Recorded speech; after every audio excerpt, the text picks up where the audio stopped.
Welcome back to an inside look at Southeastern football presented by Hawthorne's Restaurant and also Tangipahoa Reshaping Attitudes for Community Change. We started something last year where we bring you the Lion football play of the week, and we're going to do it again this year. And this week, Tyronee Williams will break down Corey Theodore's big touchdown catch in the second half. Okay, right here, it's less than 10 minutes to go in the game. Tulane has just scored, and so this is a big drive for us. And they just went up 27 to 14. So we had knew by studying them previously and throughout the game, right here in this formation, as we went into our tight end and fullback formation, that they would give us basically cover 2 to this side and quarters to this side. So by doing that, Coach wanted to attack this coverage that they're giving us, which is quarters here with the quarter safety, corner, and then backside they gave us cover 2. So now we want to take advantage of the run fake and this safety being able to hold him and freeze him.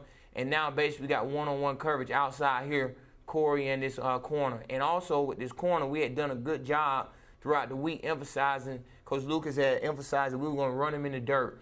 And basically what we were able to do was take advantage of them.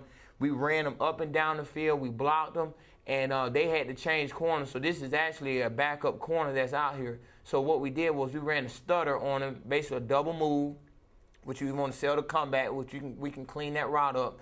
But Corey does a great job of accelerating out of the break and making a play on the football and staying with great concentration. He needs to anticipate that guy getting his hands on him off the double move, but good job of finishing. And then let me just emphasize the offensive line doing a good job of selling run.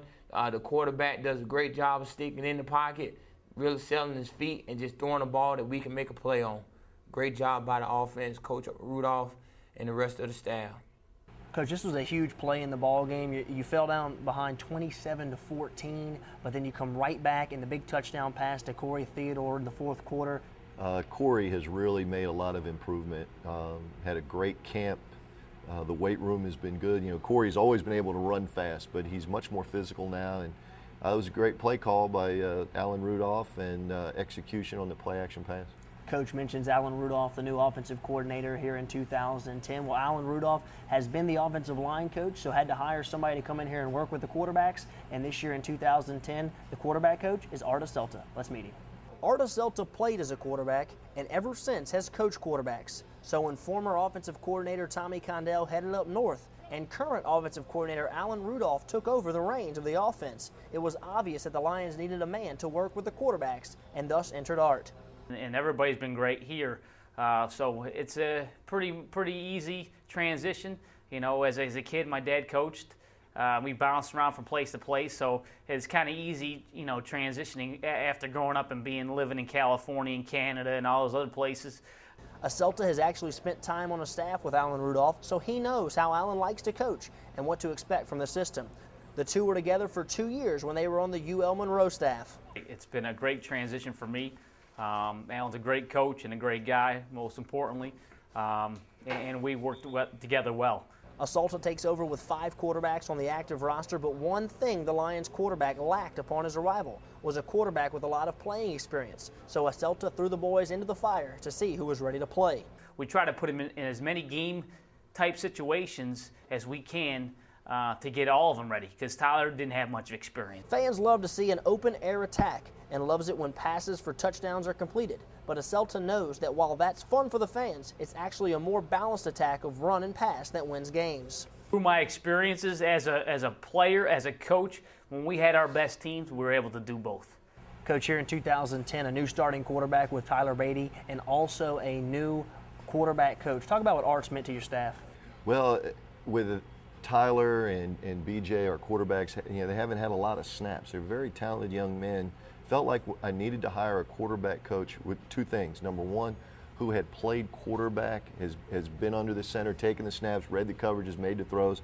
And Art had played at Hofstra and had a very successful career at Hofstra, and is from a coaching family. His dad's now with the Indianapolis Colts. And then the second thing is someone that was familiar with what we were doing offensively. And Art had worked with Alan at Louisiana Monroe, so he knows our package. He was familiar with the terminology when he came in, so it was a very smooth transition. So So the 2010 quarterback coach, Mr. Art Asselta, we expect big things out of him here in the green and gold. It's now time for our Feline Question of the Week, presented by Curves right here in Hammond.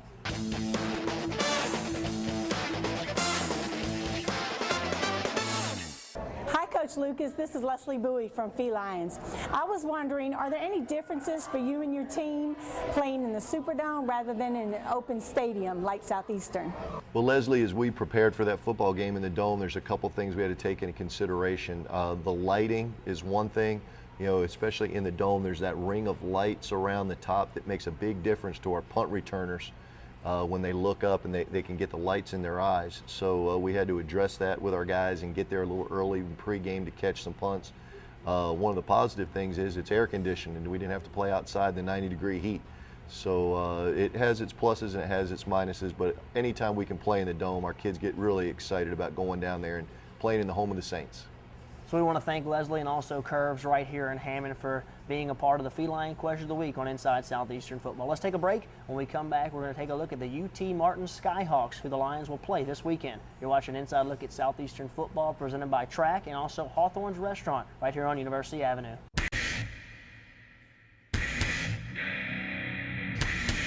Welcome back to the final segment of Inside Southeastern Football, presented by Hawthorne's Restaurant and also Tangipahoa, reshaping attitudes for community change. We want to talk about our host, Hawthorne's. Coach, we both had a chance to eat here this weekend. Some fantastic food. Buddies provides the food, and I had a steak, and I think you did too as well. I had a filet that was melting in your mouth, nice little sweet potato to go along with it. The crawfish bread appetizer is very, very good.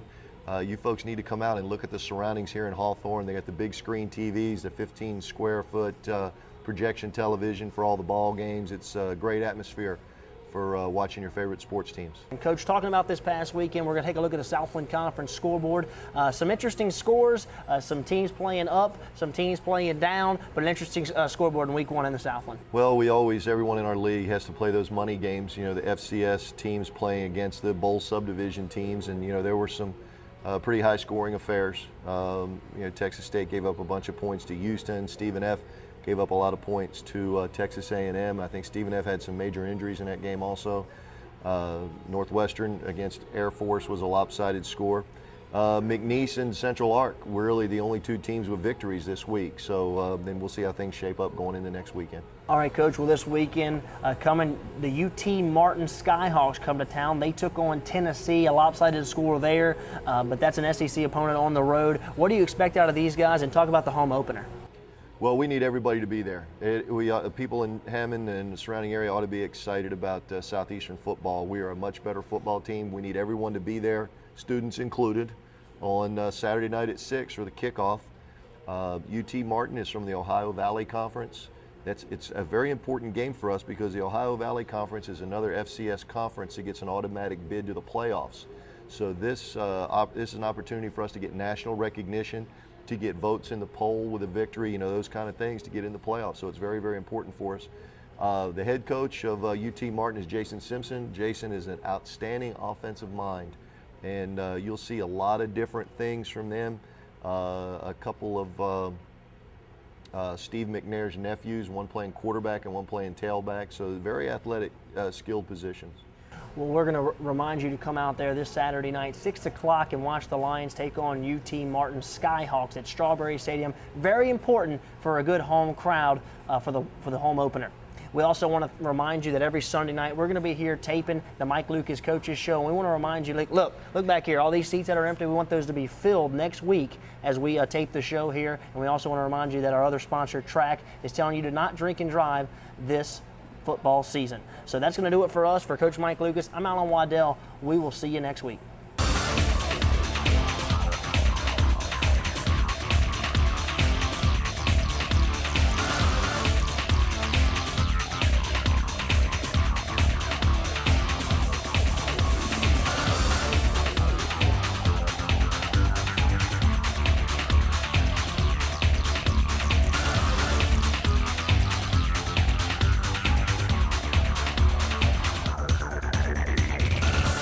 Closed captioning for Inside Southeastern Football with Mike Lucas is provided by Sterling Properties and the Hammond Square Mall.